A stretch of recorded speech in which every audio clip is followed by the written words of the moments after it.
political systems prioritize profit without considering who is profiting, who is being shut out, we will perpetuate this inequality.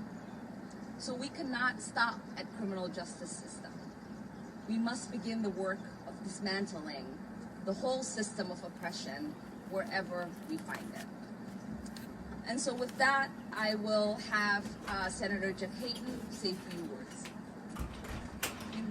Compromise has brought us here. Compromise has brought the kind of oppressive system that allows for someone like George Floyd to get the life stifled out of him for 8 minutes and 46 seconds. So what the question should be that you should ask the Senate Republicans and even our Senate counterpart in Congress is to say, how come you are not negotiating with them?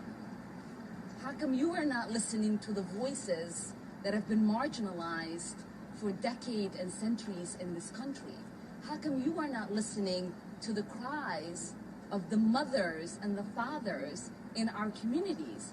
How come you are not listening to the people who are telling you that we don't feel like our lives matter equally in this country? Because when you have legislators who are living every single day in the midst of communities that are constantly feeling pain, being told by legislators who have no idea, not a single idea, not because they've lived through it or because they represent people living through it, constantly telling them what should be and what can be acceptable treatment for themselves and for the communities that they represent. And I just think that is really the most emblematic part of this conversation. And it's truly why we continue to have a system that isn't equal for us. When we saw the statue of Columbus come down, there was conversations happening about how other people felt, and nothing was being amplified by the people who took it down, who saw it as a symbol of oppression for themselves. And so when do we as a society uplift and uphold the pain and the struggles of the people who are actually living through a system that doesn't recognize them as equal, a system that doesn't recognize the systematic trauma that they have been through, a system that doesn't recognize the continued pain and invisibility and lack of care that they feel every single day. There are camps and people are being concentrated. This is very simple. I don't even know why this is a controversial thing for her to say. We have to really truthfully speak about what's taking place, and this is why it's really important for us to abolish ICE and make sure that we have an agency that is accountable to the people, that is dealing with the situation in a humane way. Member of Congress Omar has just expressed her support for Ocasio-Cortez's remarks about those who enter our country, that they are in concentration camps. Never again. It happened to the 6 million of our brothers and sisters, those concentration camps. Omar thinks it's perfectly fine. I mean, listening to her, I don't know. Is she stupid? Is she an idiot? Is she totally ignorant? It's about, well, you concentrate, so you concentrate. What is it, a comedy act on her part? Oh my God, what is wrong with this woman? It's hard to believe that she is a member of Congress. As a Democrat, I am embarrassed by her behavior, by her comments, by how inarticulate she is, how idiotic. So I wonder whether Omar, Ocasio-Cortez, I bet you they have never read a book on the Holocaust.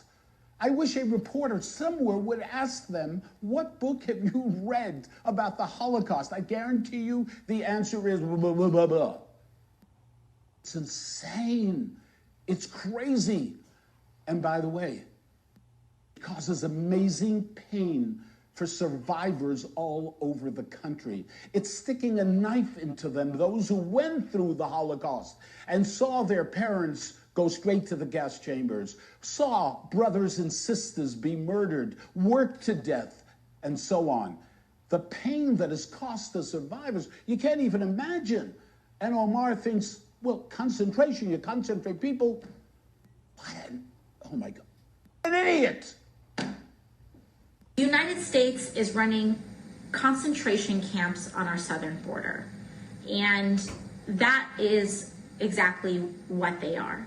They are concentration camps. My mother's mother went straight to the gas chamber in the concentration camp.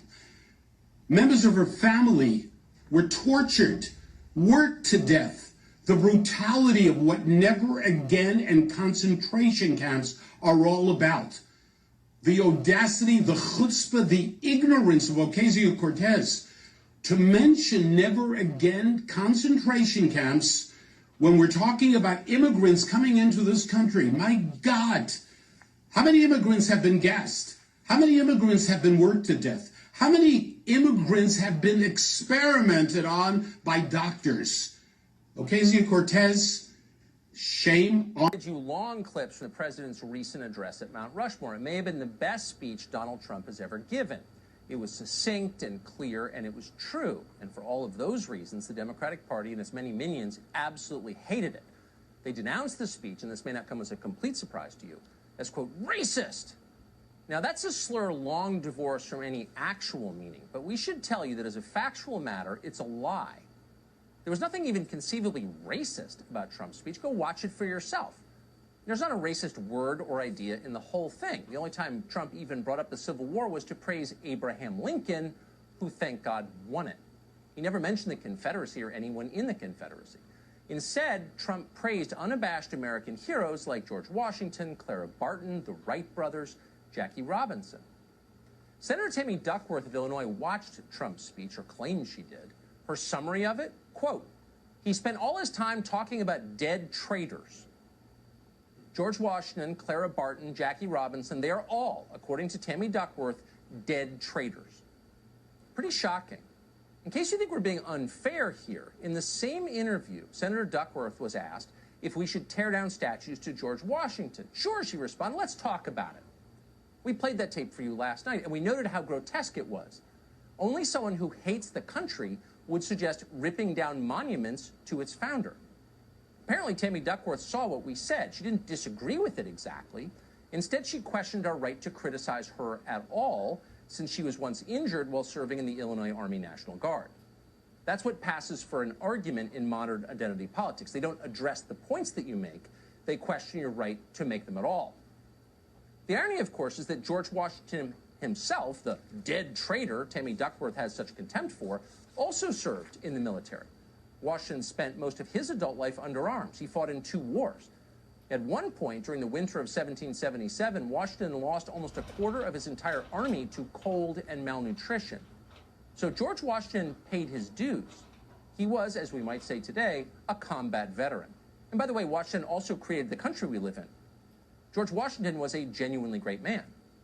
But to morons like Tammy Duckworth, Washington is just some old white guy who needs to be erased. Let's tear down his statues, rename our capital city Sharpton or Mandela, and let the revolution continue.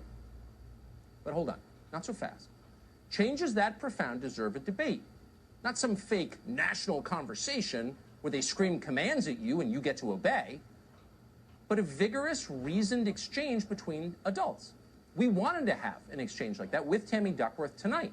So we called her office and we invited her on the show. Her flack informed us that before even considering our request, we must first issue a public apology for criticizing Tammy Duckworth. In other words, I will not debate you until first you admit you're completely wrong. Keep in mind, Tammy Duckworth is not a child, at least not technically. She is a sitting United States senator who is often described as a hero. Yet Duckworth is too afraid to defend her own statements on a cable TV show. What a coward. Tammy Duckworth is also a fraud. 5 years ago, while she was a member of Congress, whistleblowers from a VA hospital in Illinois approached Duckworth to report the widespread mistreatment of sick veterans. Remember that story? The whistleblowers met with Tammy Duckworth 3 times. She refused to help them. According to a cardiologist who attended those meetings, Duckworth dismissed the systemic cruelty inflicted on dying veterans by saying that, quote, that's just how it is at the VA. The whistleblowers were horrified by her response. Ultimately, in frustration, they took their story to the media, and it became a national scandal. This is the person lecturing the rest of us about her moral authority as a veteran. Spare us. Tammy Duckworth is a callous hack who ignored the suffering of actual veterans when it actually mattered. She has no moral authority. She is just a politician like the rest of them. She works for us. This is a democracy. She has an obligation to explain herself and answer our questions. And our first question would be, how can you lead a country you despise? And that's not something we would ask only to Tammy Duckworth, by the way. Hating America is a major theme in the Democratic Party right now. It's everywhere. Turn on the TV. Here's Congresswoman Ilhan Omar just today. And if anyone should love America, it's Ilhan Omar. This country rescued her from a squalid Kenyan refugee camp and made her a national figure, quite an ascent. But Ilhan Omar is not grateful. She hates us for it. Watch Omar tell us it is time to dismantle our country. As long as our economy and political systems prioritize profit without considering who is profiting, who is being shut out, we will perpetuate this inequality. So we cannot stop at criminal justice system. We must begin the work of dismantling the whole system of oppression wherever we find it. Dismantle the American economy and the American system of government, institutions that generations of Americans built over hundreds of years. Tear them down, say Ilhan Omar and Tammy Duckworth and so many others on the left. We don't like them. We hate this country. We want a new country. The problem is there are many of us here who do like this country. We live here. We don't want to destroy it. We have every right to fight to preserve our nation and our heritage and our culture. And when vandals like Tammy Duckworth and Ilhan Omar tell us that we're not allowed to question their patriotism, even as they scream about how horrible America is, we have every right to laugh in their faces, and we should. Thank you, Ro. I feel ill a little bit because of everything that is taking place, and I think every time I hear about conversations around war, I find myself being stricken with PTSD. And I find peace knowing that I serve with great advocates for peace and people who have shown courage against war. In 1946, shortly after the United Nations was established with the goal of preventing future armed conflict, Albert Einstein wrote a letter to his congressman.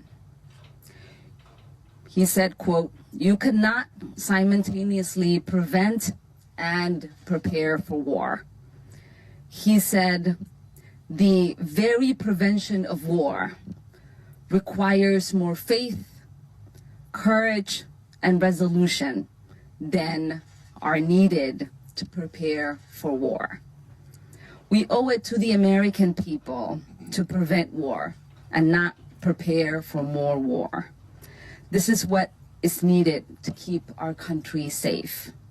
Today, our president is failing to heed the warnings of Einstein.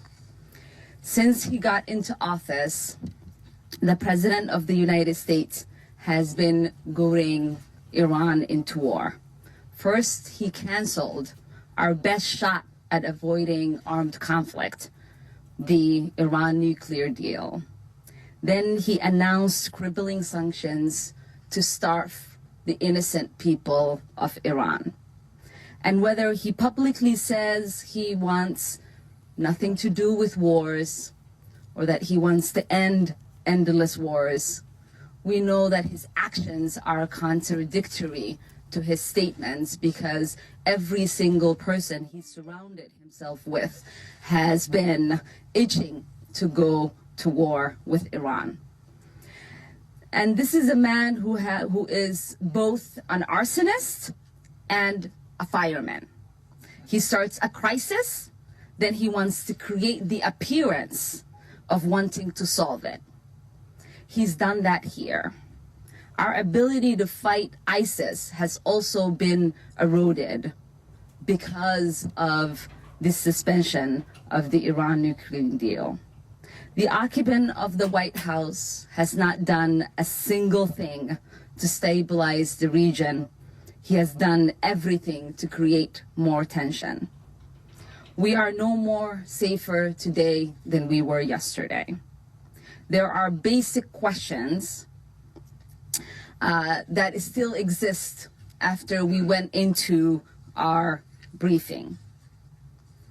Did the intelligence support an imminent attack?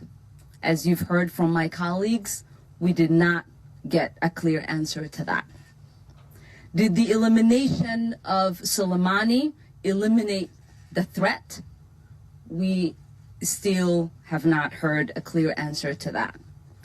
Did we take precautions to make sure American troops and personnel on the ground were protected before carrying out this attack? We still don't have a clear answer. Public record has said that we've asked them to evacuate after the action was taken. In what authority were we able to execute and prosecute this attack? It is clear from this briefing and what we have heard from this administration that this attack was motivated by blind ideology and not facts. We know that previous administrations did a cross-benefit analysis on whether to assassinate Soleimani, and their assessment was that he wasn't worth the trouble. That has been the assessment of the Israelis and other allies, as we've learned. Many have wanted the opportunity to take him out and known he is a malicious actor. So what made this different? That it didn't require clear deliberation of what was going to be the consequence and not allow for a notification and consultation with Congress. Why don't we have any of these clear answers? We hope the American people will continue to ask for answers. Instead, we're hearing spin, the same spin that led us into the Iraq War. So you might have noticed that the media asks for a question and moves on without getting a clear answer from the administration. And what we hope is that the American people will not stop asking questions until they have clear answers. We caution against war because our allegiance to this country and our oath to protect it.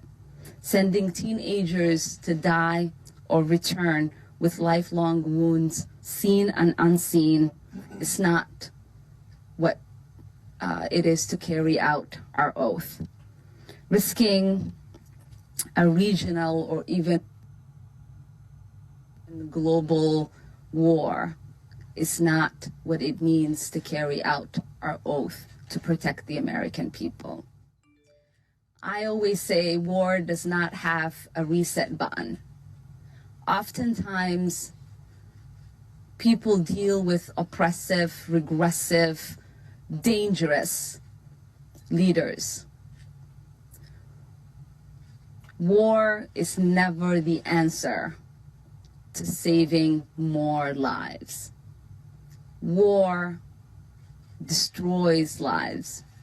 It takes away futures and it destroys generations. I know this. I've learned that lesson at the young age of 8. And many of the people in Iraq, in Afghanistan, and around the world also know this lesson. The world is asking us to act differently this time. And it's our duty to show up and make sure. And so it was the thing that was interesting in the class was every time the professor said Al-Qaeda, he sort of like his shoulders went up, and Yeah, he was he's sort in of command like, here. Al-Qaeda, Hezbollah. He's an and it expert. was-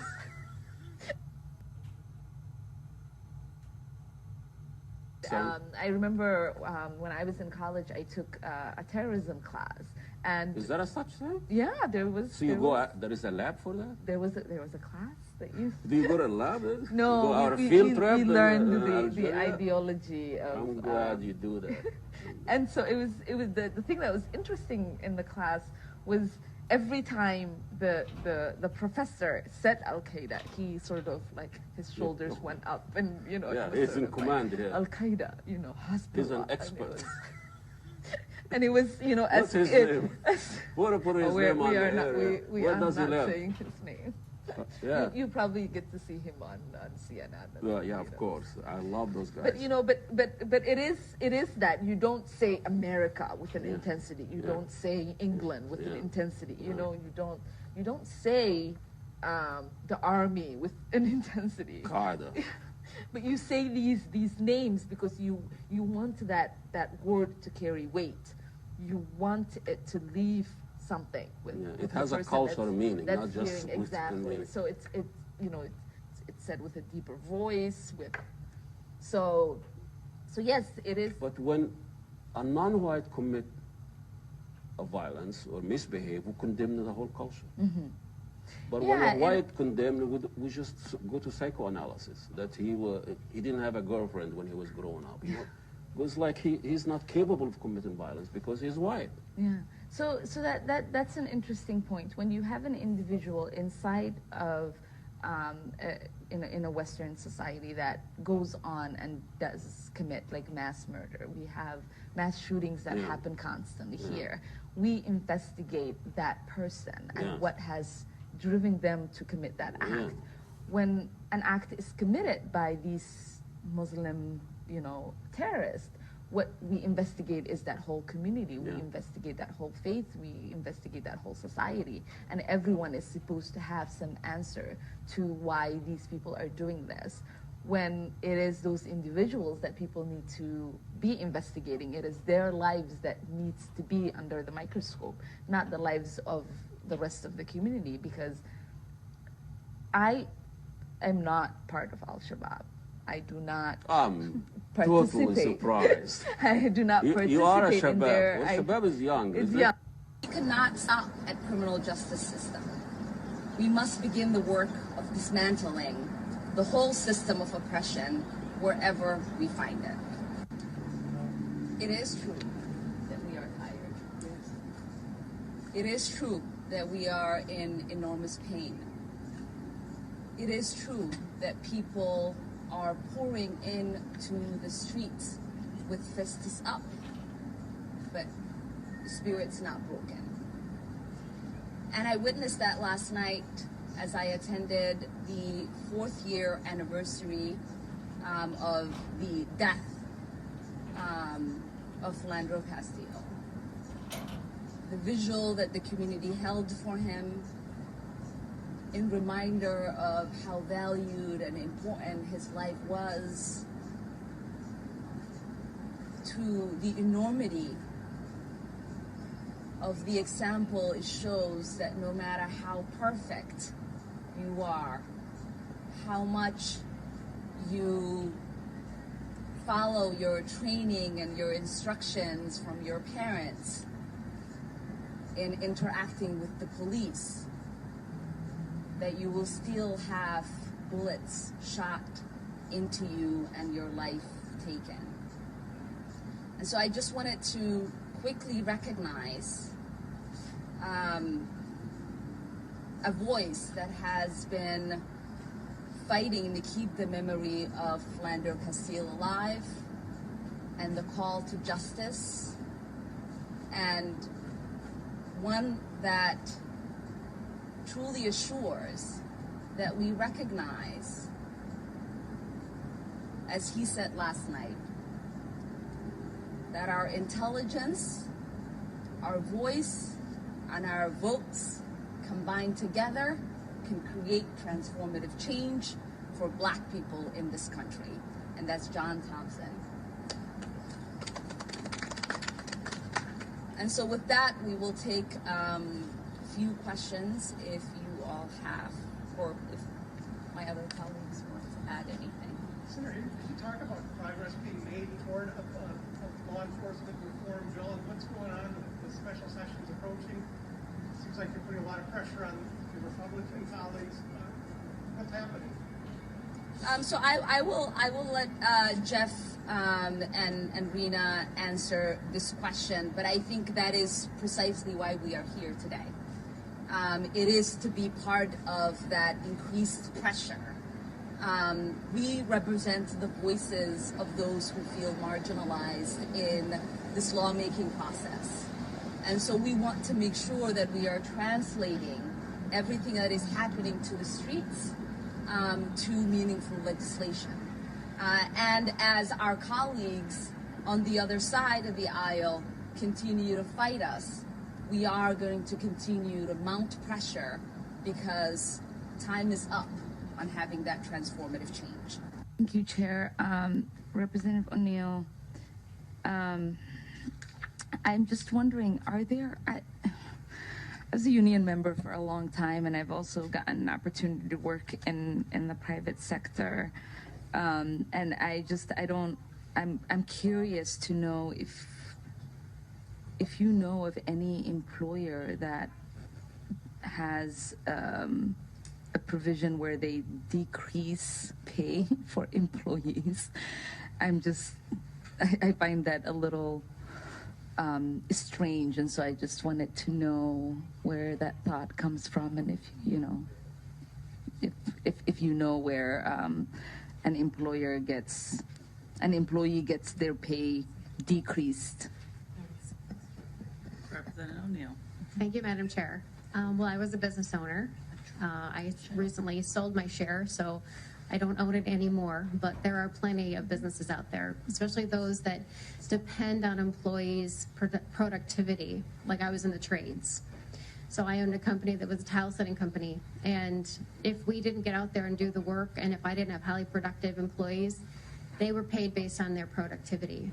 So if they had issues, it is very possible that their pay would reflect those issues. If they were on probation for something, for some sort of violation, that could be coordinated with a pay reduction. It's something that businesses do all the time, and it could be the step before someone is actually fired. So it's an important thing, and it gets people's attention, when they see it in their paycheck that their performance does not meet the standard. Representative Omar. Hudson, I think did you have something? Madam Chair. Mr. Hudson. Was there a question for Mr. Hudson? No, I think he was saying that he wanted to add something, so I didn't know if he had something to add. Mr. Hudson, is there a response to the question? Do you have a response to that question? Madam Chair, yes, ma'am. Are you saying that you aren't aware of any businesses that decrease pay? Because that was the question. Madam Chair, I think what Chair O'Neill perhaps could be referring to, there are some instances where the pay structure is different. So for an example, she had indicated that she had come out of the towel industry. I'm not sure if these were commissioned employees who may have been on like an 80-20 split.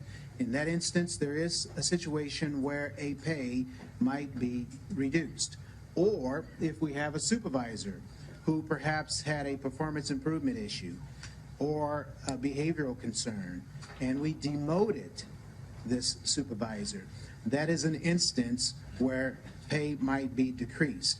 But just an employee who has not been under some sort of performance improvement program, having their pay reduced, I've never heard of that. Well, Mr. Hudson, I think Representative Neal knows exactly what she says. And I think we've had a little conversation back here when the question was asked. I know Representative Uglem, do you want to speak to that point? Thank you, Madam Chair.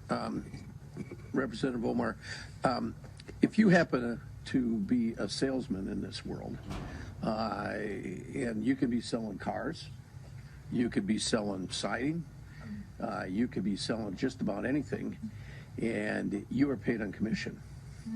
So if you don't sell anything, you don't make anything. So you can have good years, you can have bad years. Probably really one of the best examples is a real estate agent. So it's the idea that people can make less money year to year, not to mention all the bonus situations that are out there in industry. It happens. It happens a lot. It doesn't necessarily happen, here in the public sector, but it's pervasive and very, very common in the private sector. Thank you. And I'd like to add that in the private sector as well, people, if they are not performing at their job, get demoted, and with that demotion comes a pay cut. And that's not even related to being in a commission position, that's just in a regular position as well. Representative Omar. I think a commissioned position is very different than what we are discussing today. Representative Omar, I mentioned the fact that it's not just limited to commission. It's also for anybody that is demoted. So you can be in a regular job, not part of a commission situation, but if you're failing to perform, you'll get demoted, and then you get a pay cut with it. So I just want to make sure that that's clear. So I know Representative O'Neill has that experience having owned a business, and so I think she was speaking to that. Is that anti-Semitism has no place in the United States Congress. And Congressman Omar is terrible what she said. And I think she should either resign from Congress or she should certainly resign from the House Foreign Affairs Committee.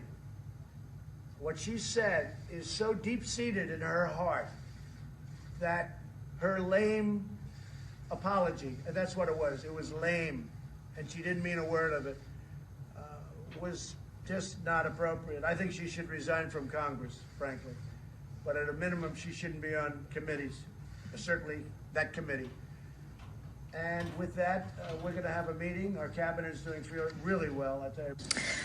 Thank you. Secretary Kelly, included in the president's budget is a provision that says, quote, the Secretary of Homeland Security may condition a grant or cooperative agreement awarded by the Department of Homeland Security to a state or political subdivision of a state for a purpose related to immigration, national security, law enforcement, or preventing, preparing for, or protecting against or responding to acts of terrorism. Specifically, the budget authorizes the Secretary to condition grants on compliance with any lawful request by DHS to detain an alien for a period not to exceed 48 hours. Are you familiar with that?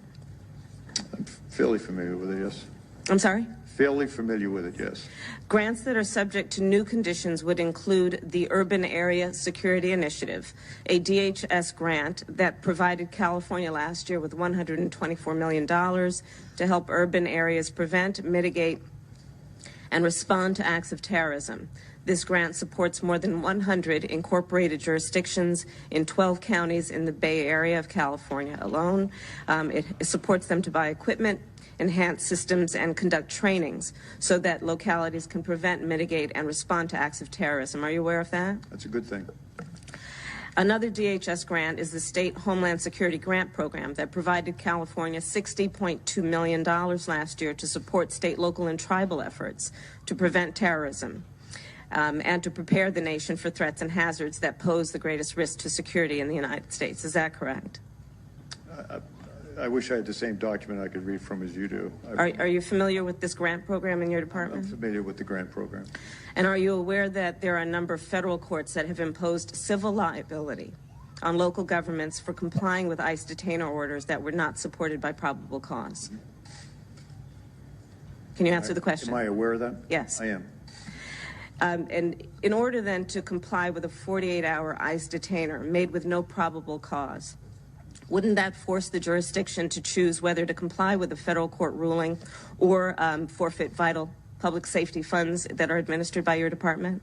I'm not a lawyer, but I think that federal law is federal law, is state law, and if we have a different view of the impact of some of the state rulings, but I'm not. Well, imagine, sir, if you will, that you were a local law enforcement leader presented with a choice of either complying with federal law that means that you may expose your department and your jurisdiction to civil liability, or forfeiting DHS funds that are designed and intended to help you fight terrorism at a local level. Wouldn't you agree that puts those law enforcement leaders in it's almost a Hobbesian choice? Well, Senator, how are they supposed to choose? had you not cut me off, I would have said the same thing you just said. Probably not as eloquently, but I'd have said the same thing you said. I appreciate the fix they're in. I appreciate that they get their legal advice from the state and locals.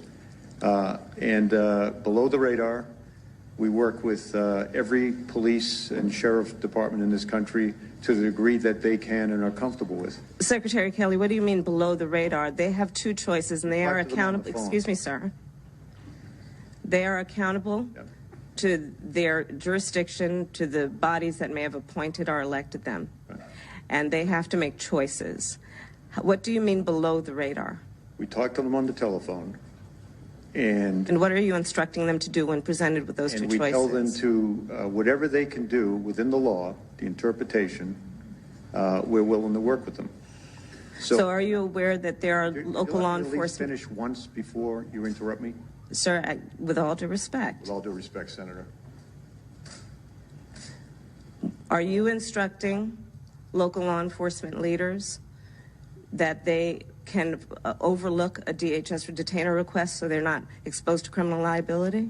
We talk to them about whatever they're comfortable with, whatever they think they can do within the interpretation of their local attorneys general, as an example, or local lawyers. So when they're instructed, once, excuse Senator, me, I'm asking the questions. But I'm trying to answer the question. When they tell you, as I know local police chiefs are being told, that it would expose their municipality to civil liability if they comply with the detainer request, are you telling them that you will not withhold the DHS federal funding that they rely on? Okay, before I start to answer, will you let me finish? If it's responsive to the question, of course. We talk to them on the phone and tell them whatever they're comfortable with, whatever they can do within the interpretation of their local lawyers or legal advisors, we'll work with them. So are you willing to then not withhold federal funding when police chiefs tell you that they cannot comply with the detainer request because they've been told by their lawyer that they will expose their jurisdiction or their department to civil liability? I'm willing to work with them in any way I can within the law, federal and local law.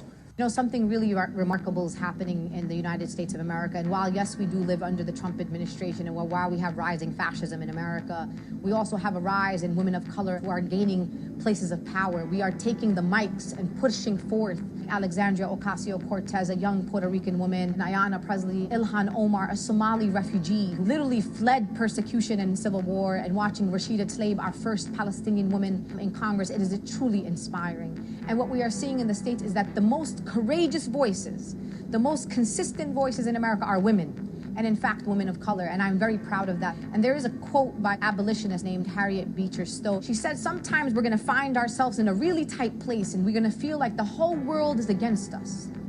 But it's actually in that space that you have to stay, because that is the space where the tide is turning. These women are staying steadfast, even though so many factors and groups are against them, because the conversation is shifting. I mean, the Women's March was a pivotal, critical moment in this administration's lifetime. If it was not for the Women's March, which is the largest single-day demonstration in U.S. history, we would not have had 20,000 women run for political office across the country on every level of government. We would not have put 114 women in Congress. The largest new class in the Congress of the United States of America are women. And that is how Alexandria and Rashida and Ilhan and Ayanna Pressley and many other women have gotten into the Congress.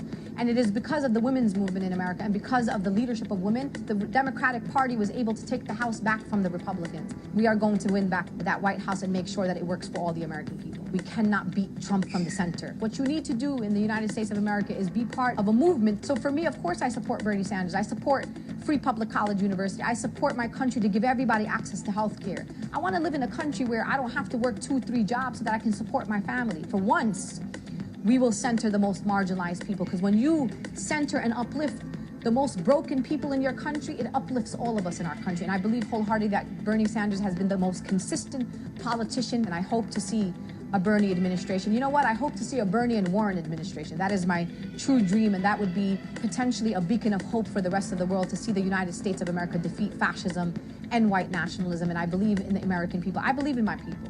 I believe that my people in America just want to live with dignity. They want to have the basic necessities. They all love their children. They all love their families. They all want to be safe. And I know that I share that with them, even though our government is trying to separate us. You cannot fight one form of racism without fighting other forms of racism and bigotry. So we cannot combat anti-black racism without also combating anti-Semitism, Islamophobia, homophobia, sexism. The Trump administration is fueled by white nationalists and white supremacists who are extremely anti-Semitic. We will not allow for the persecution of the Jewish people on our watch in the United States of America, because when the Jewish people are able to be persecuted, that means the Muslims will be persecuted. And when the Muslims will be persecuted in America, that means the Jewish people will be persecuted. So our solidarity is actually our safety. Our unity is going to protect all of us. I don't work to help just the Jewish people or just immigrants or refugees or Muslims. I believe that my liberation is bound up with all these groups. And if there's one group in my country that is not free, I am not fully free if others are not free. The most important thing that any of us can do in the face of Islamophobia or any form of bigotry is we have to speak up about it. Do not be a silent bystander. Oftentimes we see things around us and we don't say anything. And when you don't say anything, we allow these things to escalate to the point where they become a human atrocity. And what I always ask people is never be a bystander and never be part of the silent majority. And my commitment, I'm not perfect, I'm not going to save the world, I'm not going to potentially have the biggest impact. But what I will be able to say generations from now is that I was not part of the silent majority, that I stood up in the face of oppression, in the face of adversity and opposition to say what is wrong and what is right, and that if that meant that I only protected one person, that is enough for me, and I would be proud to say that I was able to do that. Early Hanukkah to all of you. Your 2020 platform calling for every public official to commit to defunding the occupation in Palestine is one that I can support very strongly. This is gross. Why can't she just wish us happy Hanukkah? Would she say happy Ramadan to all the Muslims fighting the Islamic occupation of Mecca? Or happy Christmas to all the Catholics fighting the Catholic occupation of the Vatican? No. She'd just say happy Ramadan or happy Christmas. Yet here she is, hijacking a Jewish festival to attack Jews. And here's the irony of it all. Hanukkah actually celebrates Jews fighting off a foreign army that was occupying Judea.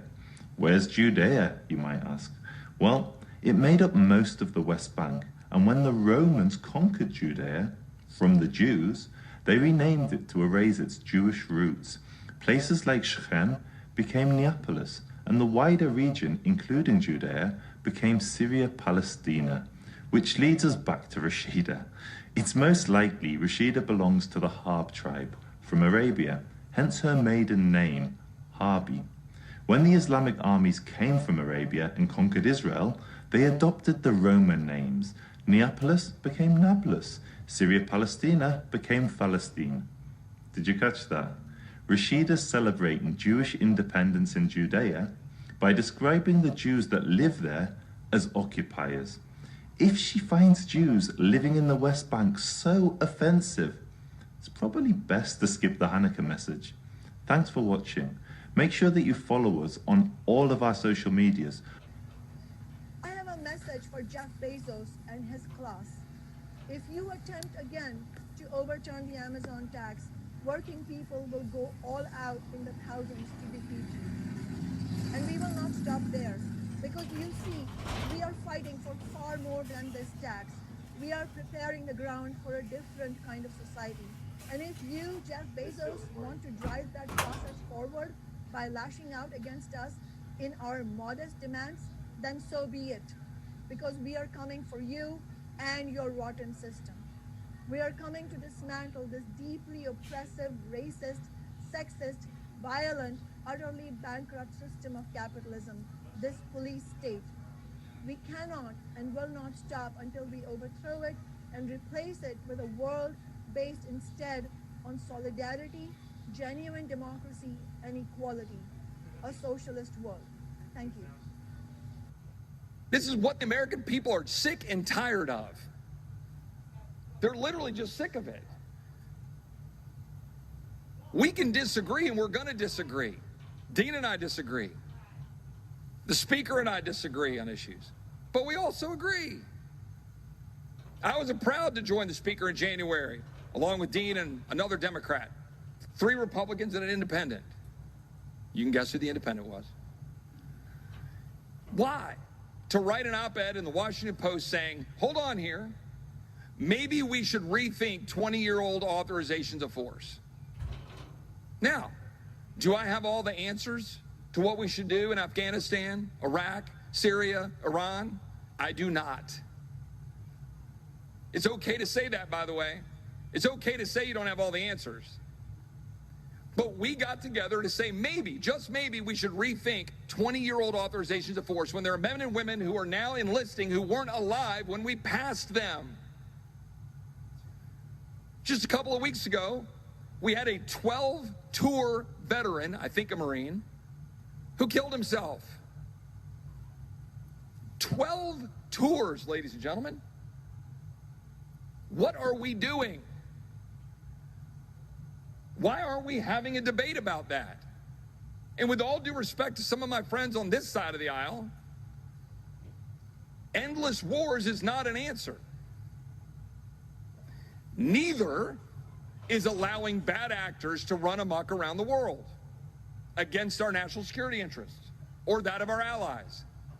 So why must it always be, when we get to budget time, well, we got to have more money, we're going to keep defense, we're going to keep things going, we're going to have OCO, we're going to do this, we're going to spend more money, keep the wars going, whatever DOD wants. And why is it on the other side of the aisle too often? Well, endless amount of dollars for non-defense discretionary spending, but whatever, we don't care about $26 trillion of debt. Let's just pass a bill. Let's just get it done so we can do something. And you get what you want, you get what you want, we spend another extra $1 trillion. By the way, $1 trillion sounds kind of quaint, doesn't it, the gentleman from Arizona? $1 trillion sounds kind of quaint now. I don't even know where we are. Does anybody in this chamber have the first clue what our national deficit is going to be this year? No. We don't have a clue. Because we are spending money hand over fist. Why? Because we're trying to deal with a pandemic that, frankly, our own public actions and public governments are causing a hell of a lot of the very damage we're trying to bail out. State and local governments taking actions, which basically are tantamount to takings, shutting down people's livelihoods, and then they just walk away and shake their hands and they go, well, I guess the federal government will bail them out. Governors, mayors, sorry, bars shut down. Sorry, restaurants shut down. Sorry, barbershop shut down. Sorry, live music venues shut down. Sorry, artist who has to sing in the live music venue, you're shut down. Sorry, churches, you can't worship.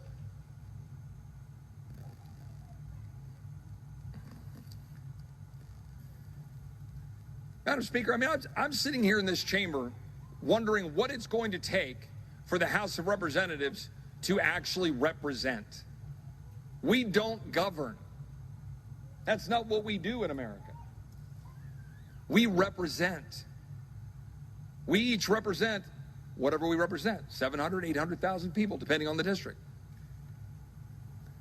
And we're here to share their values and beliefs and reach to some point of actual responsible leadership and do our job. But I got to say something here. The President of the United States, he draws a lot of fire. The President of the United States ran in 2016 on what? Build the wall, drain the swamp. And what does drain the swamp mean? I would tell you that whatever you think of the president, drain the swamp means everything I'm just talking about and 1,000 other things that are irritating the American people every single day about why this government, and particularly this Congress, can't do its job. Why bureaucrats stand in the way of what the people want, why judges make up the law, why Congress can't balance a budget. That's the swamp. The swamp represents the frustration of an American people who, while extremely willing to have people come to this country with open arms, also want their border to be secure. They don't want cartels running the border. They don't want 900,000 people coming to our border, being apprehended and having to deal with it. They don't want cartels to abuse women and children on the journey. They don't want fentanyl pouring across our border, and that's the state of our border. And the President of the United States dared to say we should have a secure border, and what happened?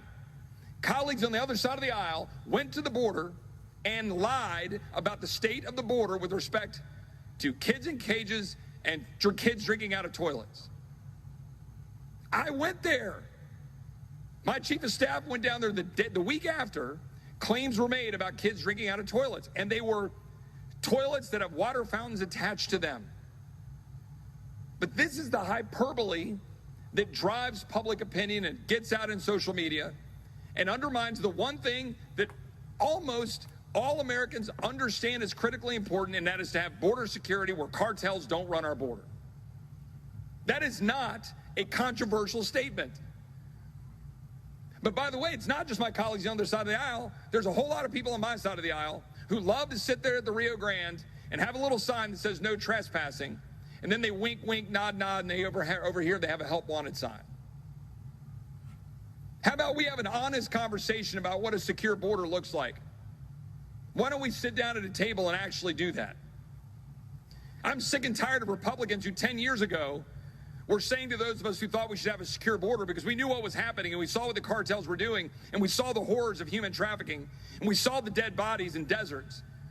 And people in our own party were saying, well, fences are a 19th century solution to a 21st century problem. And now because it's a politically charged thing, the president's for it and it's become partisan. It's like, well, yeah, we're all for it. When are we going to do our job, Republicans and Democrats, to do that? Secure the border of the United States. Not because we don't want to welcome immigrants, but because it's the responsible thing for a government to do. Why would we let the Reynosa faction of the Gulf Cartel run the border in the Rio Grande Valley? But that is precisely what we're doing. Why would we allow fentanyl to pour across the border? Why would we allow addicts in our country to have a constant supply coming through from Mexico across our border, through Texas, through Arizona, through New Mexico, through California? Why would we do that? It defies all rationality. It makes no sense. Yet that's what we do. And the American people are sick and tired of it. And giving credit where it's due, the President of the United States has tried to attack that problem. And he's met resistance from the swamp at every turn. He's met resistance from my Democratic colleagues, met resistance from bureaucrats at DHS, met resistance from bureaucrats throughout the administration when he's trying to do what the American people elected him to do. When we stand up saying we should defend the rule of law and stand beside law enforcement, what happens? The swamp pushes back. It says, no, we can't do that. Heaven forbid we have federal law enforcement protecting a federal courthouse. Who would have thought? The swamp pushes back.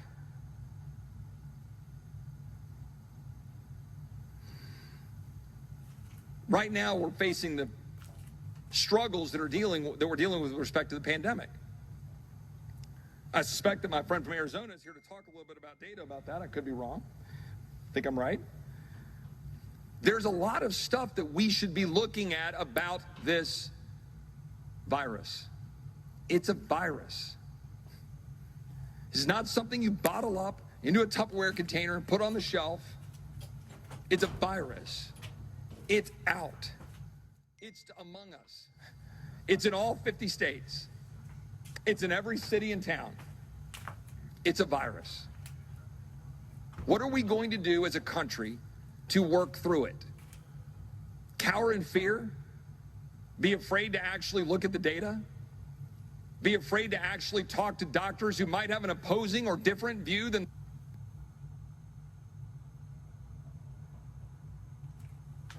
The news these days tends to be filled, and it's not often filled with the positive things that we ought to be celebrating together as Americans and the great accomplishments that we're achieving together. The great accomplishments we're achieving on a completely nonpartisan basis and advancing our continued exploration. I think Jim Bridenstine is a friend of mine. Just thrilled at what he's doing with NASA.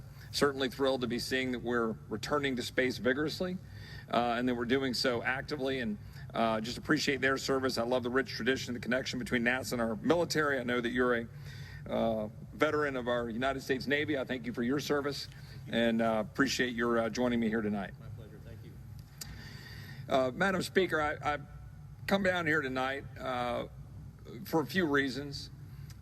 First of all, a few weeks ago, a young lady, a 20-year-old named Rebecca Wendt, was campaigning in West Texas with another young fellow from Trinity University, and I represent Trinity University in San Antonio. And I got a call from my staff assistant, Jonah Wendt, that his sister had been killed an hour or two before in a car accident in West Texas. And I will have more to say about Rebecca in the future, but she was a bright star and a great defender of this country, out working hard, volunteering, as many of our young folks do on campaigns. She was a member of the Young Conservatives of Texas. She was majoring in history. And she and another young fellow, again, I'll talk more about, Tyler, was with her. They were out trying to make this country better.